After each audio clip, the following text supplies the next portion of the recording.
Hey everybody, this is my second time narrating this because my mic was muted, so yeah.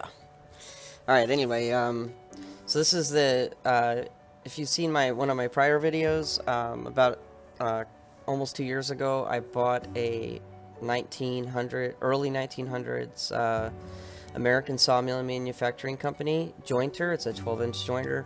It's a cast unit, weighs about 1,800 pounds. It was in pretty good shape, but obviously covered in rust. It had been under a tarp outside for I don't know how long.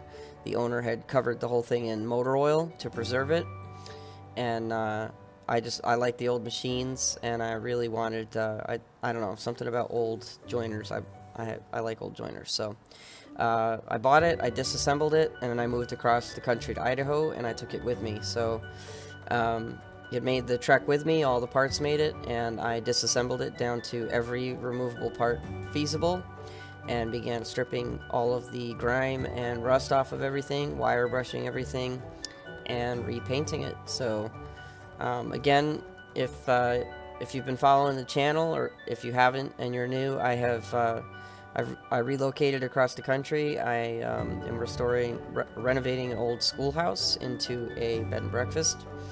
And for the time being, my shop is not set up yet.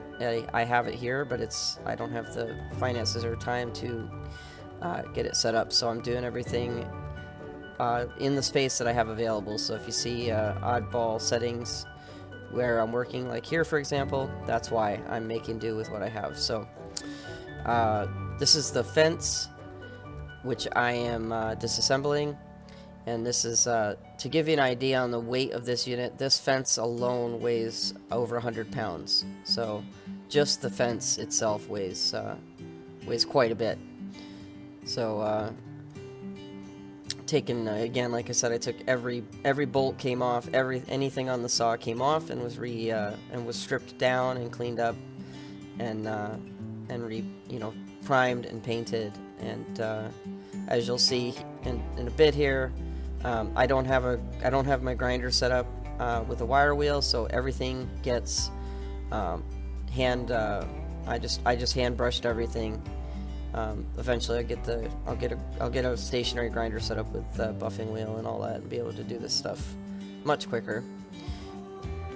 And I used aerosol cans for most of the small parts, but for the larger parts I did use my pneumatic system. And this is the base. I was concerned about lead paint, so I didn't want to grind this down, and I also didn't want to get rid of the cast look and smooth the whole thing out.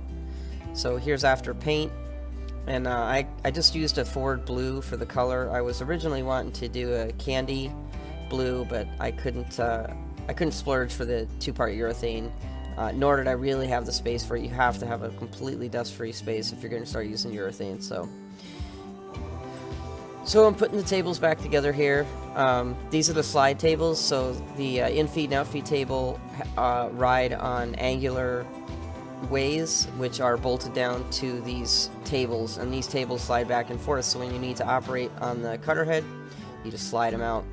And when I brought the saw home, those were rusted so bad that I had to actually use a heavy sledge and a block, and we had to beat them out because we couldn't remove them. So now they slide like butter, and amazingly enough, for being a machine that's right around 100 years old, maybe even a little bit older,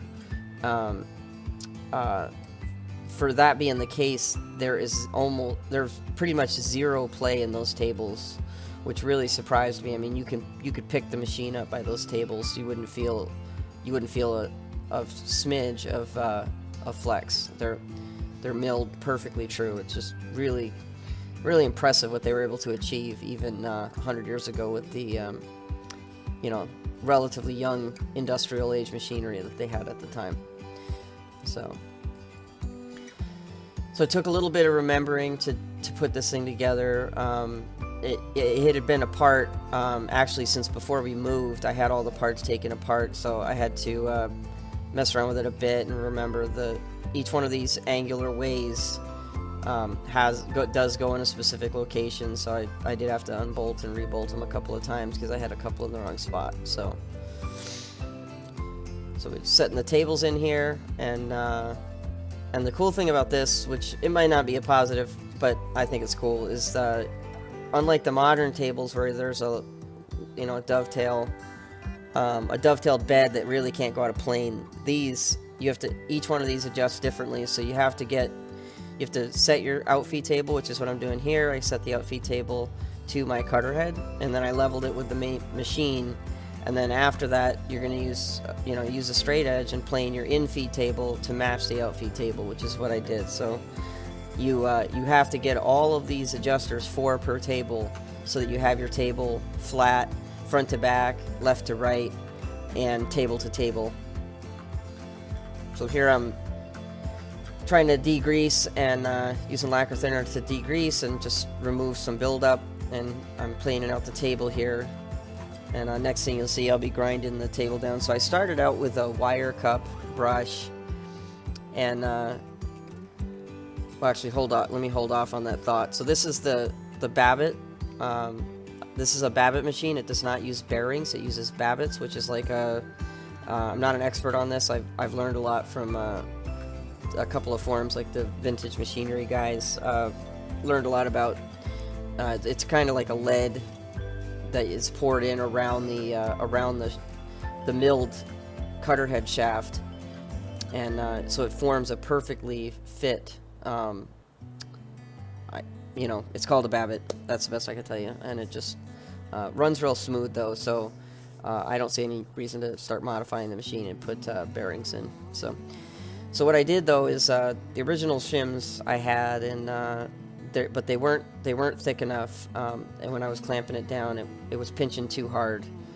So I grabbed a cereal box and a manila envelope, as you can see here, like a file folder, and I was cutting new shims and just adjusting it until I got it perfect, so there was zero play in that cutter head.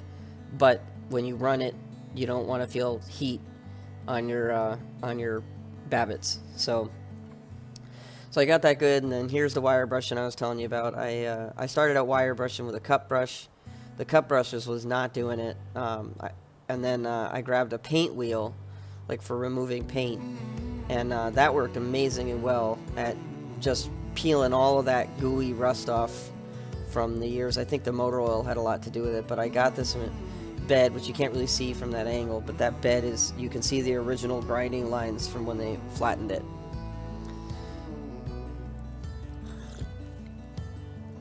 So this is the fence. We're going to take a step back here. This is the reassembly of it. You saw me take it apart, but I just wanted to show it's a pretty cool fence, the way it's designed. It's, like I said, it's very heavy. It's got these sleeves that go into the mortises, and then they have square heads on them, which ride in the troughs on the side of the bracket there, the white bracket. And I just took those down a little bit and cleaned them up, and used some silicone spray on those so everything was smooth. Put the handle back in, and then the mechanism to angle the fence is pretty cool. It was one of the only parts on the machine you couldn't take apart.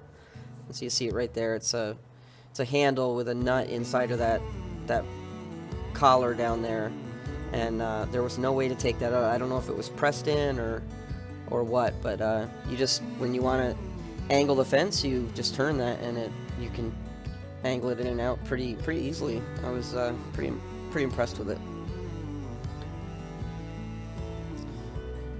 So I'm going to throw the fence on here, and then you're going to see me make the first cut on it with unsharpened blades. And I knew it wasn't going to throw the blades at me. The machine had already been run before, so. First cut on the new Scary Joiner.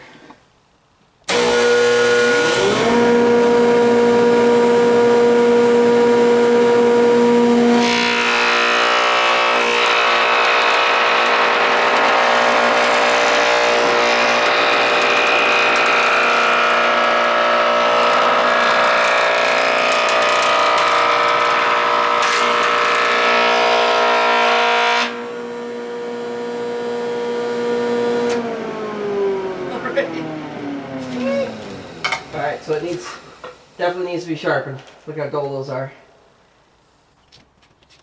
So yeah, so after that, I took the cutter head off, and I sharpened up the blades and pulled the gibs out. I call them shims, but they're gibs. Put them all back together, and got everything in there. And as you're going to see, I started up the machine, and something happens.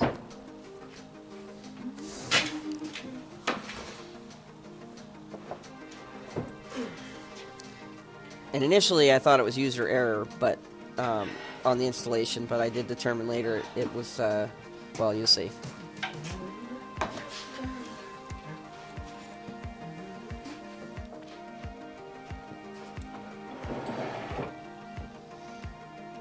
And if you watch to the end, I do walk around to the machine, so you get to, a good view of it from different angles.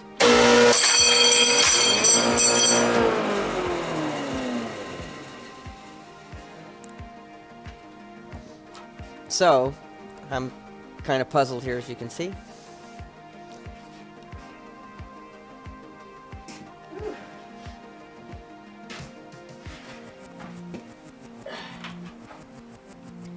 So what happened there is it threw the gibs out. 3 of the gibs came flying out of the machine.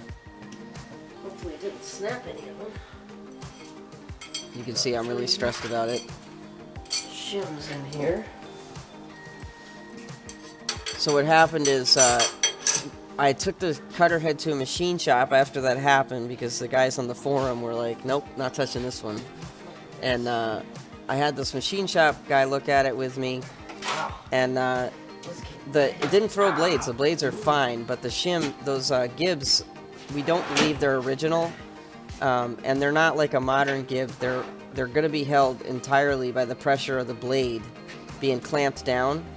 And each blade is clamped down with four grade 5 bolts, like 1/2-inch bolts, which should be adequate. So he didn't seem to see an issue with it. He just thinks the gibs are either they were milled down or they're not the original gibs. And I thought that was probably the case, because when I took it apart, I noticed there was like glue and tape on these gibs, and I just thought it had been from sitting, but it turns out that was how they actually held the thing together when it was running. God knows when. So look for the next video. I will do a second video of the jointer once I get this cutter head back, and I have the new blade, repaired and sharpened blades back in there and everything. I'm gonna fire her up and show her off working. So.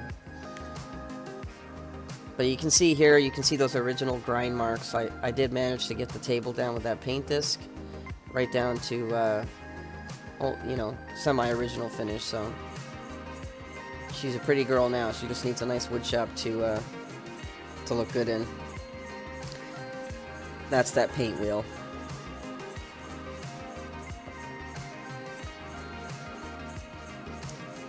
And then also the motor and the phase converter switch, that phase converter switch, they're both going to be removed. Eventually, the motor will get rewound and reinstalled. I'm going to bolt it to the floor instead of the machine. And the phase switch, I'm either going to have 3-phase put in the shop, or I'm going to have an updated switch put in. And I'm probably not going to mount it right to the machine like that. I'd like to have it off the main body of the machine. So anyway, thanks for watching, and look out for the next one, and love your comments. So if you have anything to add, definitely throw them in the comment section.